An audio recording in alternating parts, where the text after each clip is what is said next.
Hi guys, இன்றைக்கான நியூஸ்னு பார்த்தீங்கன்னா, நம்மளோட மைவித்தர்ஸ்லேருந்து ஒர்க் பண்ணக்கூடிய 71 டேரக்டர்ஸோட பெயில் போன வாரம் 3ஆம் தேதி ஹியரிங் வந்தது.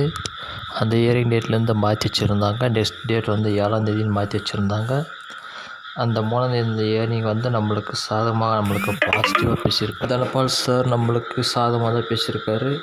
அதனால் இன்றைக்கி நடந்த இந்த 7ஆம் தேதி மாற்றி வச்ச அந்த ஹியரிங் இன்றைக்கி நடக்கவில்லை. நடக்கிறது யாருன்னு பார்த்தீங்கன்னா, அதாவது நிறைய கேஸ் இருந்ததுனால அதெல்லாம் பார்த்துட்டு நம்ம கேஸை பார்க்க முடியல. அதனால் நாளைக்கு 8ஆம் தேதி தான் ஹியரிங் வர சொல்லியிருக்காங்க. டேட்டும் மாற்றி வச்சுருக்காங்க. பார்க்கலாருங்க. நாளைக்கு எவ்வளோ நேரத்துக்கு வரும்னு தெரில. நாளைக்கு ஈவினிங் நான் சேனல் அப்டேட் பண்ணுறேன். வெயிட் பண்ணி பாருங்கள்.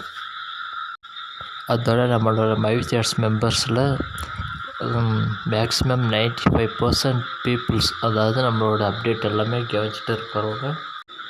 இதுக்கும் மேலே உங்களுக்கு ஏதாச்சும் நிறைய அப்டேட் தேவைப்படுது அப்படின்னீங்கன்னா, நிறைய சேனல், அதாவது மைவித்தர்ஸை பற்றி நிறைய பேர் நிறைய சேனல் ஆரம்பிச்சிருக்காங்க. அதெல்லாம் சப்ஸ்கிரைப் பண்ணி வச்சுக்கோங்க. இதுவும் சப்ஸ்கிரைப் பண்ணி வச்சுக்கோங்க. நம்மளுக்கு தெரிஞ்ச ஏதாவது ஒரு நியூஸ் உங்களுக்கு சொல்லுவோங்க. ஓகேங்களா?